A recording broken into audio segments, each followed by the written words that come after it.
आरोप है कि पुणे की ऐतिहासिक धरोहर शनिवार वाड़ा में कुछ मुस्लिम महिलाएं बुर्का पहनकर आई थीं और उन्होंने वहां नमाज पढ़ लिया। यहाँ ना कोई मस्जिद थी, न नमाज पढ़ने का कोई ऐसा कारण था, जिसके बाद भी ऐतिहासिक धरोहर में खुलेआम नमाज पढ़ी गई, आरोप लग रहा है। साथ बीजेपी ने विरोध का मोर्चा संभाल लिया। बीजेपी ने इसे हिंद स्वराज्य का अपमान बताते हुए शनिवार वाड़ा के बाहर प्रदर्शन किया। न सिर्फ प्रदर्शन हुआ बल्कि गंगा जल से धोकर शुद्धिकरण किया गया। शनिवार वाड़ा में नमाज पढ़ने को लेकर भयंकर बवाल। किसने कह दिया इसका बदला मिलेगा? नमाज बनाम शुद्धिकरण के बीच पेशवा और शनिवार वाड़ा का वो इतिहास जो आपको नहीं पता। महाराष्ट्र में एक बार फिर नमाज पढ़ने को लेकर विवाद हो गया। आरोप है कि पुणे की ऐतिहासिक धरोहर शनिवार वाड़ा में कुछ मुस्लिम महिलाएं बुर्का पहनकर आई थीं और उन्होंने वहां नमाज पढ़ लिया। यहाँ ना कोई मस्जिद थी, न नमाज पढ़ने का कोई ऐसा कारण था, जिसके बाद भी ऐतिहासिक धरोहर में खुलेआम नमाज पढ़ी गई, आरोप लग रहा है। शनिवार वाड़ा में नमाज पढ़ने का वीडियो सामने आया तो हंगामा मच गया। हिंदू संगठनों के साथ बीजेपी ने विरोध का मोर्चा संभाल लिया। बीजेपी ने इसे हिंद स्वराज्य का अपमान बताते हुए शनिवार वाड़ा के बाहर प्रदर्शन किया। न सिर्फ प्रदर्शन हुआ बल्कि गंगा जल से धोकर शुद्धिकरण किया गया। हिंदू संगठनों के कार्यकर्ताओं ने उस जगह को गाय के गोबर से लीप दिया जहां नमाज पढ़ी गई थी। शनिवार वाड़ा में नमाज के बाद शुद्धिकरण किया गया। बीजेपी ने विरोध दर्ज कराया तो सबसे ज्यादा ओवैसी और अखिलेश यादव की पार्टी भड़क गए। अखिलेश के नेता अबू आजमी ने कह दिया कि अल्लाह का कहर पड़ेगा तो पता नहीं चलेगा कहां चले गए, इंतजार करो, इसका बदला मिलेगा। एआईएमआईएम नेता वारिस पठान ने कहा कि बीजेपी वाले नफरत फैला रहे हैं और अपने दिमाग का शुद्धिकरण कीजिए। पलटवार करते हुए बीजेपी नेता नीतीश राणे ने कहा कि हाजी अली के बाहर हनुमान चालीसा पढ़ेंगे तो कैसा लगेगा। शनिवार वाड़ा एएसआई संरक्षित एक ऐतिहासिक स्मारक है। मराठा साम्राज्य के गौरवशाली इतिहास का हिस्सा रहा है। शनिवार वाड़ा से बाहर निकलते ही विघ्नहर्ता गणेश जी का एक प्राचीन मंदिर भी है। ऐसे में जिस जगह का इतिहास ही राष्ट्रवाद और हिंदू अस्मिता से जुड़ा है, वहां नमाज पढ़ना कई लोगों को रास नहीं आया। अगर नमाज पढ़ी गई तो हिंदू संगठनों का विरोध कितना सही है, इसको लेकर भी सवाल खड़े हो रहे हैं। शनिवार वाड़ा का इतिहास जानेंगे तो आपको इन सारे सवालों के जवाब मिलेंगे। पूरी डिटेल आपको बताऊंगा, लेकिन उससे पहले शनिवार वाड़ा में नमाज पढ़े जाने के बाद हो रही सियासत का एक ट्रेलर देखिए। पेशवाओं ने जहां से इतिहास रचा, राष्ट्रवाद का शंखनाद किया, वहां अब नमाज और गंगा जल पर पॉलिटिक्स हो रही है। इसकी शुरुआत हुई इस वीडियो से, जिसे बीजेपी की सांसद मेधा कुलकर्णी ने शेयर किया। बताया गया कि यह वीडियो 19 अक्टूबर का है, जिसमें कुछ मुस्लिम महिलाएं बुर्का पहनकर शनिवार वाड़ा आई थी। इसके बाद उन्होंने बाकायदा चादर बिछाई और नमाज अदा करने लगी। शनिवार वाड़ा पेशवाओं का किला था। एएसआई ने इसे संरक्षित धरोहर घोषित किया हुआ है। यहाँ पर ना तो कोई मंदिर है, ना ही मस्जिद है, ना यहाँ कभी आरती होती है और ना ही यहाँ नमाज पढ़ने के लिए कोई जगह दी गई। महिलाओं ने नमाज पढ़ी तो हंगामा हो गया। यहाँ रोज हजारों पर्यटक आते हैं। उस दिन भी भीड़ थी, जिसमें हिंदू भी थे, मुसलमान भी थे, लेकिन सभी मुस्लिम नमाज नहीं पढ़ रहे थे। ऐसे में किसी ने उस वक्त विरोध तो नहीं किया, लेकिन किले की छत से वीडियो जरूर बन गया। और जब यह वीडियो सामने आया तो हिंदूवादी संगठनों ने विरोध शुरू कर दिया। भारत माता की जय और जय श्री राम के नारों से पूरा शनिवार वाड़ा गूंज उठा। बीजेपी सांसद मेधा कुलकर्णी के साथ कई प्रदर्शनकारी शनिवार वाड़ा में दाखिल हो गए। मेधा कुलकर्णी के साथ हिंदू संगठनों के कार्यकर्ता भी शामिल थे। इस दौरान पुलिस से बीजेपी कार्यकर्ताओं की धक्का मुक्की हो गई, झड़प भी हुई, लेकिन बीजेपी के कार्यकर्ता नहीं माने। शनिवार वाड़ा के बाहर जब भारत माता की जय के नारे लगे तो ऐसा लगा जैसे इतिहास खुद को दोहरा रहा है। इतिहास क्या है वो आगे बताऊंगा। भारत माता की जय के नारे तो लगे, लेकिन इस बार लड़ाई साम्राज्य को बचाने की नहीं। कई लोग ये कह रहे थे कि ये उनकी अस्मिता की लड़ाई। ऐसे में बीजेपी नेता और कार्यकर्ता उस जगह पर भी पहुंच गए जहां बुर्का पहनी महिलाओं ने नमाज पढ़ी। पहले वहां गोमूत्र छिड़का गया, फिर गंगा जल से धोया गया, फिर गोबर लीप कर नमाज वाली जगह का शुद्धिकरण किया गया। देखिए वहां क्या क्या हुआ है। छत्रपति शिवाजी महाराज की जय।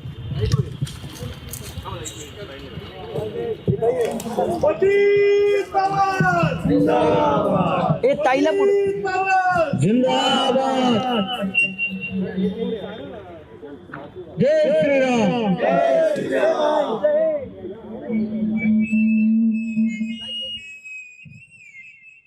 अब नमाज पढ़ने को लेकर इतना बड़ा हंगामा हो गया। ऐसे में अगर शनिवार वाड़े में नमाज पढ़ी गई, भाई कई जगह पे लोग पढ़ते हैं, नमाज का वक्त हो जाता है तो इतना हंगामा क्यों हुआ, शुद्धिकरण क्यों किया गया, ये भी सवाल पूछा जा रहा है।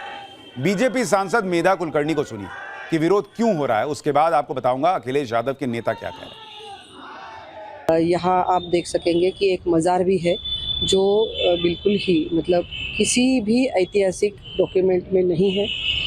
ऐसी मज़ार यहाँ किसी एक चौथरे को चद्दर डाल के और एक हजरत कुछ ऐसा नाम दे के बोर्ड लगाया गया है, बोर्ड तो अभी लगाया है, ऐसी जगह पर वो नमाज पढ़ के फिर वक्फ बाय यूज़र कर देते हैं और उस ज़मीन पर कब्ज़ा कर देते हैं। इस तरह से आज से कोई भी हिंदुस्तान की जगह वक्फ न हो, इसलिए हम सतर्क हैं, सभी हिंदू समाज सतर्क है और आने वाले समय में आप इसका परिणाम देखें। ये लॉजिक बहुत लोगों के गले नहीं उतर रहा। भाई एयरपोर्ट से लेकर कई जगहों पर नमाज का वक्त होता है तो लोग पढ़ लेते हैं नमाज, तो क्या वक्फ बाय यूज़र हो जाता है? वक्फ बाय यूज़र को लेकर एक अलग चिंता है, वो अलग बात है, लेकिन उसको यहाँ जोड़ देना ये कई लोगों को समझ में नहीं आ रहा। जिस शनिवार वाड़ा में नमाज और शुद्धिकरण को लेकर सियासत हो रही है, वो शनिवार वाड़ा किला सिर्फ पत्थरों का ढांचा नहीं है, बल्कि मराठा साम्राज्य की आत्मा का प्रतीक भी है। यहाँ की दीवारों ने सत्ता, षड्यंत्र, युद्ध और बलिदान सब कुछ देखा है, लेकिन नमाज को लेकर कभी इतना बवाल होगा ये किसी ने नहीं सोचा था। वो भी तब जब शनिवार वाड़ा में नमाज के लिए कोई जगह है ही नहीं, लेकिन फिर भी उसके बावजूद ऐसी स्थिति बन जाएगी ये किसी ने नहीं सोचा। शनिवार वाड़ा पेशवाओं का एक 13 मंजिला महल है, जिसका निर्माण बाजीराव प्रथम ने 1736 में पूरा करवाया था। ये पेशवाओं का मुख्यालय था और पुणे की संस्कृति का प्रतीक है। सुरक्षा को सर्वोच्च प्राथमिकता देते हुए इसका निर्माण किया गया था। मुख्य प्रवेश द्वार को दिल्ली दरवाजा के नाम से जाना जाता है। शनिवार वाड़ा के दूसरे द्वार का नाम गणेश, मस्तानी, जंभल और खिड़की है। शनिवार वाड़ा के सामने घोड़े पर सवार बाजीराव प्रथम की मूर्ति स्थापित है। अंदर गणेश महल, रंग महल, आरसा महल, हस्ती दंत महल, दीवान खाना है। शनिवार वाड़ा का ज्यादातर हिस्सा 1828 में आग लगने से नष्ट हो गया था। मतलब ऐसी जगह पर नमाज पढ़ी गई जहां पर इस तरह का कोई इतिहास नहीं था। अगर किसी ने विरोध किया तो उसको लेकर भी हंगामा हुआ। अबू आजमी तो विरोध करते हुए एक कदम आगे बढ़ गए।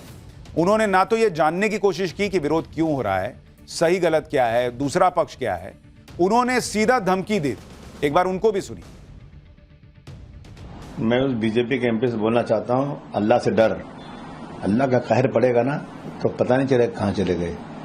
एक आदमी पूजा कर रहा है, नमाज पढ़ रहा है, उसके साथ इस तरह की बदतमीजी जो हो रही बीजेपी की ना, मैं समझता हूं ये बर्दाश्त करने के काबिल नहीं है। आप अरब कंट्रीज में जाते हैं लोग, वहां भी मंदिर बन रही है, वहां पूजा हो रही है, कोई मना नहीं कर रहा है। वो लोग जो अंग्रेजों की दलाली करते थे, तलवे चाटते थे, वो बड़े अफसोस के साथ आज वो सत्ता में बैठे हुए हैं और मुसलमानों के साथ ये जुल्म करेंगे। इंतजार करो, इसका बदला मिलेगा उनको। ऐतिहासिक धरोहर में नमाज पढ़ी जाएगी, लेकिन कोई विरोध ना करे। जिस जगह को मराठाओं की वीरता के लिए जाना जाता है, वहां हर धर्म के लोग आते हैं, वहां पर नमाज पढ़ने से रोका जा रहा है और इसको लेकर सवाल खड़े हो रहे हैं। AIMIM नेता वारिस पठान भी अबू आजमी की हाँ में हाँ मिला रहे हैं। उन्होंने बीजेपी को दिमाग का शुद्धिकरण की नसीहत दे दी। एक बार उनको सुनिए, फिर नितेश राणे ने क्या कहा है वो भी दिखाता हूं। तो देश की सेकुलरिज्म है, प्लुरलिज्म है, उसको नष्ट कर रहे हैं ये बीजेपी वाले, सिर्फ नफरत फैला रहे हैं। अगर समझिए कि जुम्मा का दिन था, जुम्मा के वक्त अगर 3-4 मुस्लिम महिलाओं ने एक जगह पे नमाज पढ़ ली तो कौन से पहाड़ टूट पड़े। हाँ, ये लोग अपने हिंदू भाई गरबा खेलते ट्रेन में, हमने तो कभी ऑब्जेक्शन नहीं उठाया। एयरपोर्ट के ऊपर गरबा खेला जाता है, कभी हमने तो ऑब्जेक्शन नहीं उठाया। चलिए ऐसा प्रोटेक्टेड मॉन्यूमेंट तो सबके लिए है।